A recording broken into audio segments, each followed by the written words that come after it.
নমস্কার, রূপম দেহি চ্যানেলে তোমাদের সকলকে জানাই অনেক অনেক স্বাগত।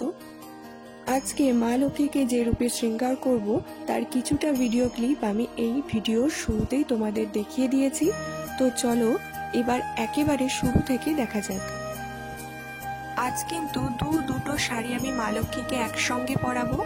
তো প্রথমে গোলাপি রঙের শাড়িটাকে ছোট ছোট কুচির মতো ভাঁজ করে নিয়েছি। এইবারে একটা সরু লেসের সাহায্যে খুব ভালো করে বেঁধে নেব।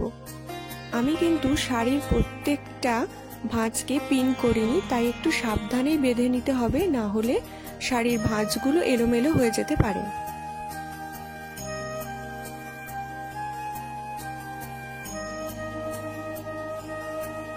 এরপর অন্য আরেকটি শাড়ির এক প্রান্ত আগের মতো কুচির আকারে ভাঁজ করে নিয়ে এক পাশে সেই অংশটা পিনের সাহায্যে খুব ভালোভাবে আটকে নিলাম। বাকি যে অংশটা সেটা পিছন থেকে ঘুরিয়ে এনে কয়েকটা পিন দিয়ে আঁচলের আকারে আটকে নিলাম।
গয়না পরানোর আগে শাড়িটার সম্পূর্ণ লুক একবার দেখে নাও।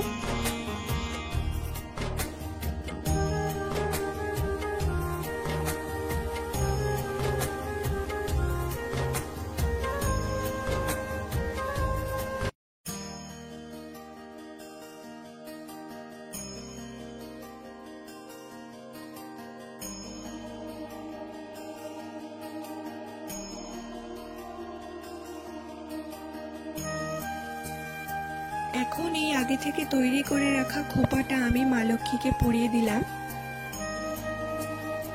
এরপরে আমি একে একে সমস্ত গয়নাগুলোও পরিয়ে নেব।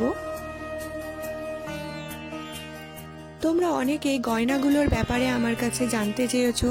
আমি কিন্তু গয়নাগুলোর একটা ডিটেলস ভিডিও চ্যানেলে দিয়ে রেখেছি, আর বেশ কিছু জনকে আমি কমেন্টে রিপ্লাইও দিয়েছি। এছাড়া কমিউনিটি পোস্টেও দেওয়া রয়েছে, তোমরা চাইলে সেখান থেকে দেখে নিতে পারবে।